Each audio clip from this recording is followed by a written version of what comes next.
Today's show is dedicated to the phrase smoking like a chimney, as in, man, that person really smokes like a chimney.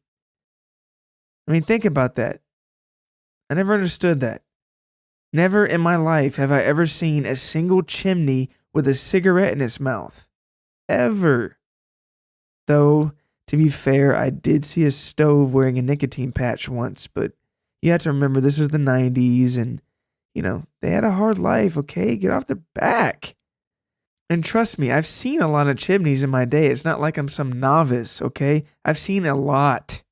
They used to call my old neighborhood the chimney capital of the greater Cleveland area, which was really weird because we were in South Metro Atlanta, but that's beside the point. Smoking like a chimney, ladies and gentlemen.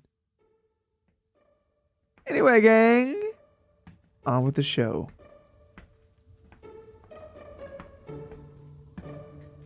Hello, you. We're back again for another episode of Several Stories High. Thanks for joining me again. If you're binging this, you're probably sick of these things, but whatever. Thanks for listening to whatever capacity. As always, I'm glad to share another story with you. And this one is a first of its kind because it's not written by me, which you can take it or leave it, but what I'm trying to say is this new story is written by a kind of obscure, I guess you call him up and coming, but he's not alive anymore, but little indie author from back in the day. It's probably never heard of him. Hold on, how you pronounce it? Let me read it. His name is Edgar Allan Poe.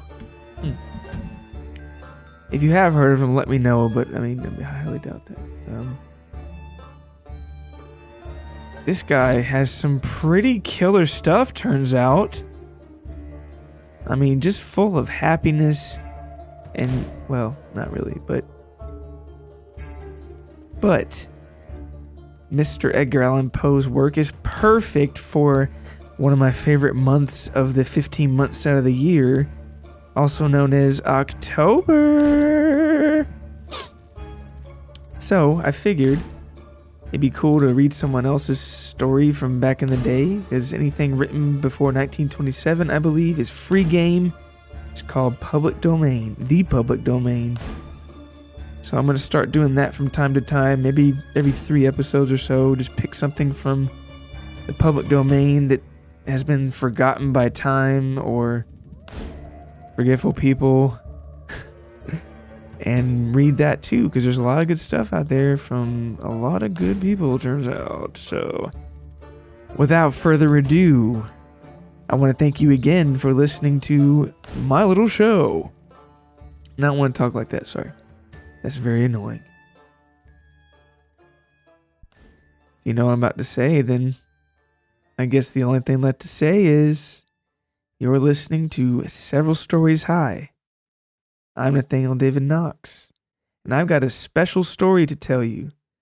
It's called The Masque of the Red Death by Edgar Allan Poe. Shall we begin?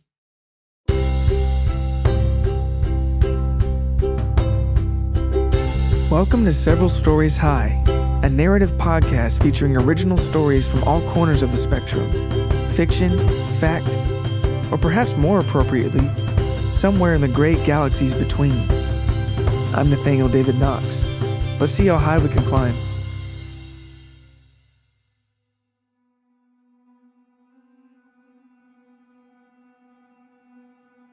The Red Death had long devastated the country. No pestilence had ever been so fatal or so hideous. Blood was its avatar and its seal. The redness and the horror of blood. There were sharp pains and sudden dizziness, and then profuse bleeding at the pores with dissolution. The scarlet stains upon the body, and especially upon the face of the victim, were the pest ban which shut him out from the aid and from the sympathy of his fellow men. and the whole seizure, progress, and termination of the disease were the incidents of half an hour. But Prince Prospero was happy, and dauntless and sagacious. When his dominions were half depopulated, he summoned to his presence 1,000 hale and light-hearted friends from among the knights and the dames of his court. With these he retired to the deep seclusion of his castellated abbeys. This was an extensive and magnificent structure, the creation of the prince's own eccentric yet august taste. A strong and lofty wall girdled it in. This wall had gates of iron. The courtiers, having entered, brought furnaces and massy hammers and welded the bolts. They resolved to leave means neither of ingress or egress to the sudden impulses of despair or of frenzy from within. The abbey was amply provisioned.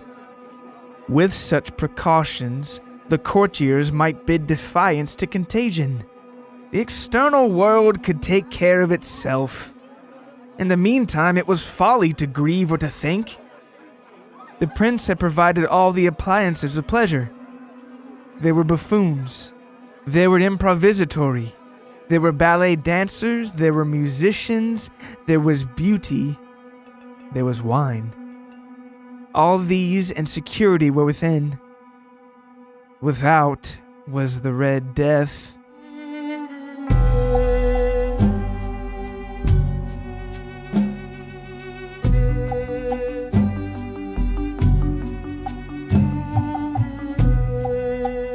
It was towards the close of the 5th or 6th month of his seclusion, and while the pestilence raged most furiously abroad, that the Prince Prospero entertained his 1,000 friends at a masked ball of the most unusual magnificence. It was a voluptuous scene, that masquerade. But first, let me tell you of the rooms in which it was held. There were 7. An imperial suite. In many palaces, however, such suites form a long and straight vista, while the folding doors slide back nearly to the walls on either hand, so that the view of the whole extent is scarcely impeded. Here the case was very different, as might have been expected from the Duke's love of the bizarre. The apartments were so irregularly disposed that the vision embraced but little more than one at a time. There was a sharp turn at every 20 or 30 yards, and at each turn a novel effect. To the right and left, in the middle of each wall, a tall and narrow Gothic window looked out upon a closed corridor which pursued the windings of the suite. These windows were of stained glass, whose color varied in accordance with the prevailing hue of the decorations of the chamber into which it opened. That at the eastern extremity was hung, for example, in blue, and vividly blue were its windows. The second chamber was purple in its ornaments and tapestries, and here the panes were purple. The third was green throughout, and so the casements. The fourth was furnished and lighted with orange, the fifth with white, the sixth with violet. The seventh apartment was closely shrouded in black velvet tapestries that hung all over the ceiling, and down the walls, falling in heavy folds upon a carpet of the same material hue. But in this chamber only, the color of the windows failed to correspond with the decorations.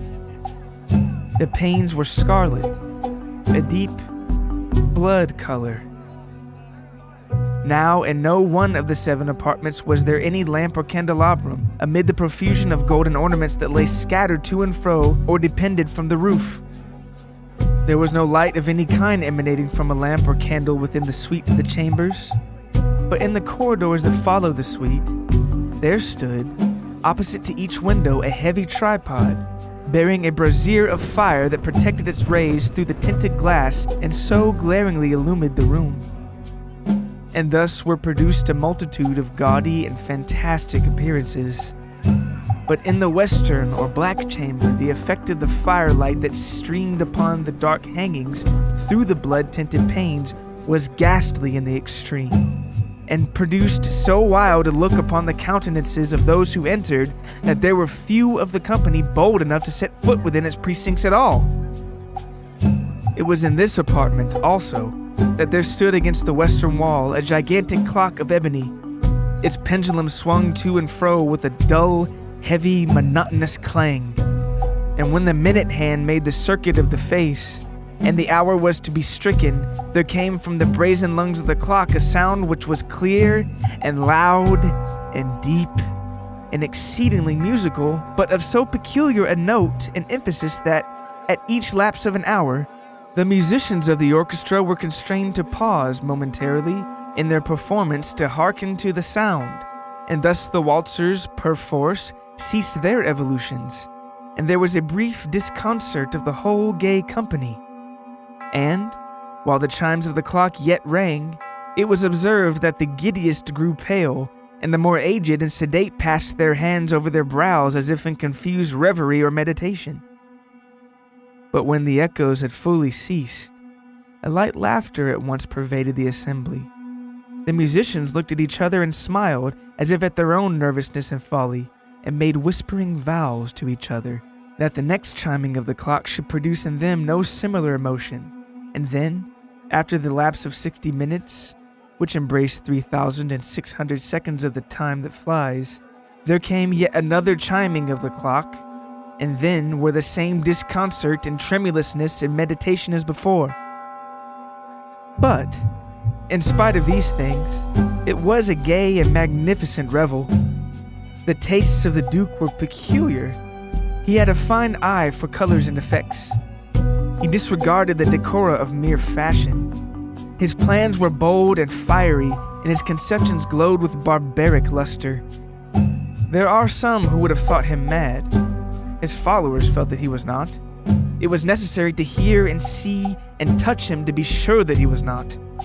He had directed, in great part, the immovable embellishments of the 7 chambers upon occasion of this great feat, and it was his own guiding taste which had given character to the masqueraders. Be sure they were grotesque.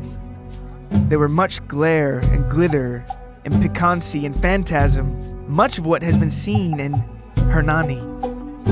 There were arabesque figures and unsuited limbs and appointments. There were delirious fancies such as the madman fashions. There was much of the beautiful, much of the wanton, much of the bizarre, something of the terrible, and not a little of that which might have excited disgust. To and fro in the 7 chambers there stalked, in fact, a multitude of dreams.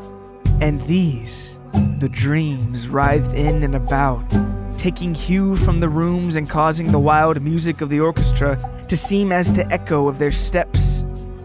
And, anon, there strikes the ebony clock which stands in the hall of the velvet. And then, for a moment, all is still, and all is silent save for the voice of the clock. The dreams are stiff frozen as they stand, but the echoes of the chime die away. They have endured but an instant, and a light, half-subdued laughter floats after them as they depart. And now again the music swells, and the dreams live, and writhe to and fro more merrily than ever, taking hue from the many-tinted windows through which stream the rays from the tripods. But to the chamber which lies most westwardly of the 7, there are now none of the maskers who venture, for the night is waning away, and there flows a ruddier light through the blood-colored panes, and the blackness of the sable drapery appalls. And to him whose foot falls upon the sable carpet, there comes from the near clock of ebony a muffled peal more solemnly emphatic than any which reaches their ears who indulge in more remote gaieties of the other apartments. But these apartments were densely crowded, and in them beat feverishly with the heart of life, and the revel went whirlingly on, until at length there commenced the sounding of midnight upon the clock. And then the music ceased, as I have told, and the evolutions of the waltzers were quieted, and there was an uneasy cessation of all things as before. But now there were 12 strokes to be sounded by the bell of the clock, and thus too it happened, perhaps, that before the last echoes of the last chime had utterly sunk into silence, there were many individuals in the crowd who have found leisure to become aware of the presence of a masked figure which had arrested the attention of no single individual before.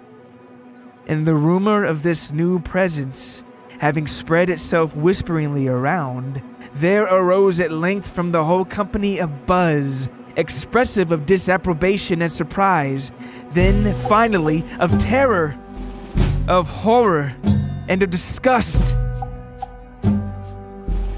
In an assembly of phantasms such as I have painted, it may well be supposed that no ordinary appearance could have excited such sensation. In truth, the masquerade license of the night was nearly unlimited, but the figure in question had out-Heroded Herod and gone beyond the bounds of even the prince's indefinite decorum.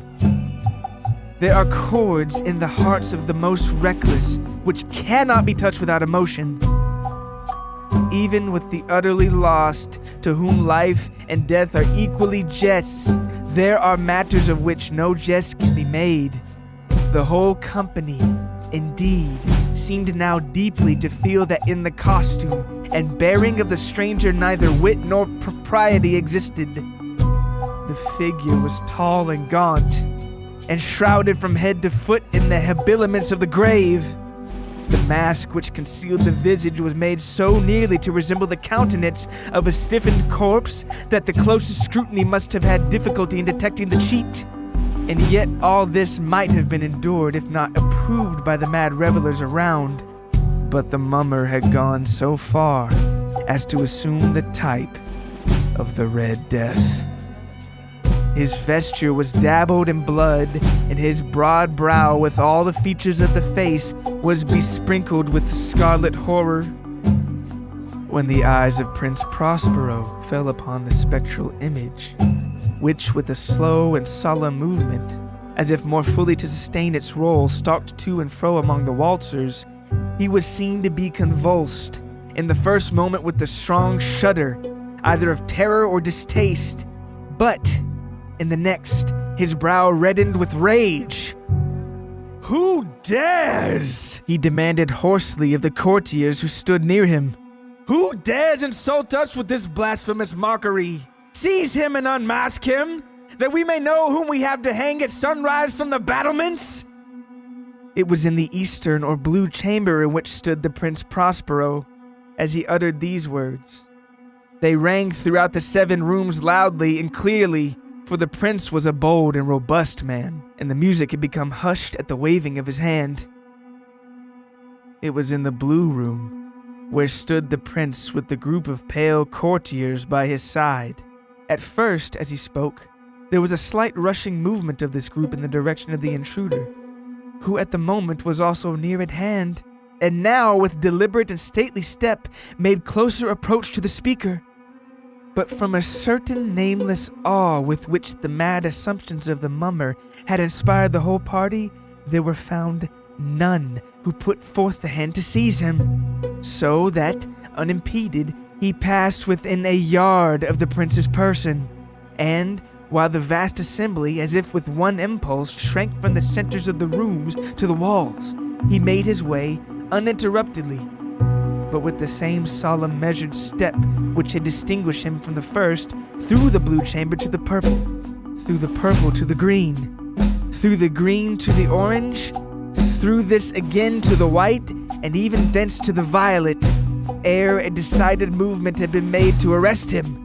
It was then, however, that the Prince Prospero, maddening with rage and the shame of his own momentary cowardice, rushed hurriedly through the 6 chambers, while none followed him on account of a deadly terror that had seized upon all. He bore aloft a drawn dagger, and had approached in rapid impetuosity to within 3 or 4 feet of the retreating figure, when the latter, having attained the extremity of the velvet apartment, turned suddenly and confronted his pursuer. There was a sharp cry, and the dagger dropped gleaming upon the sable carpet, upon which, instantly afterwards, fell prostrate in death the Prince Prospero. Then summoning the wild courage of despair, a throng of the revelers at once threw themselves into the black apartment, and, seizing the mummer, whose tall figure stood erect and motionless within the shadow of the ebony clock, gasped in unutterable horror at the finding of the grave cerements and corpse-like mask which they had handled so violently a rudeness, untenanted by any tangible form. And now was acknowledged the presence of the Red Death. He had come like a thief in the night, and one by one dropped the revelers in blood-bedewed halls of their revel, and died each in the despairing posture of his fall. And the life of the ebony clock went out with that of the last of the gay, and the flames of the tripods expired, in darkness and decay, and the Red Death held illimitable dominion over all.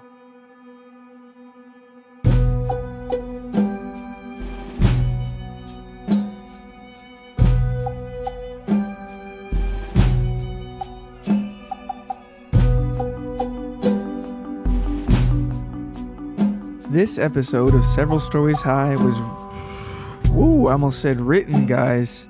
Can you imagine if I would have said that? I'd be a freaking liar. This episode of Several Stories High was composed, music, and produced by me, Nathaniel David Knox. The story, The Masque of the Red Death, was written by none other than Edgar Allan Poe. Thank you for listening. You can learn more about me and the show over at severalstorieshigh.com. You can subscribe for free wherever you get your podcasts.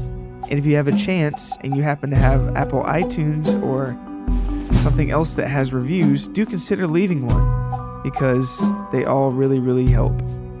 After all, was it not our very own, the late, but only because of traffic and great, Edgar Allan Poe himself who said, "God, I hope I'm remembered for my stories. But more than just that, I hope an obscure narrative podcast reads them too, way after I'm dead. Godspeed, Several Stories High. I love you so much. I also hope they name a Teletubby after me." Maybe he said something like that. I'm paraphrasing a bit. And finally, remember to keep up with the show on Facebook and Twitter and Instagram. That's all at SSHpod, or Spod if you prefer. Just remember there's 2 S's. And until next time, I'm Nathaniel David Knox, and thank you for listening.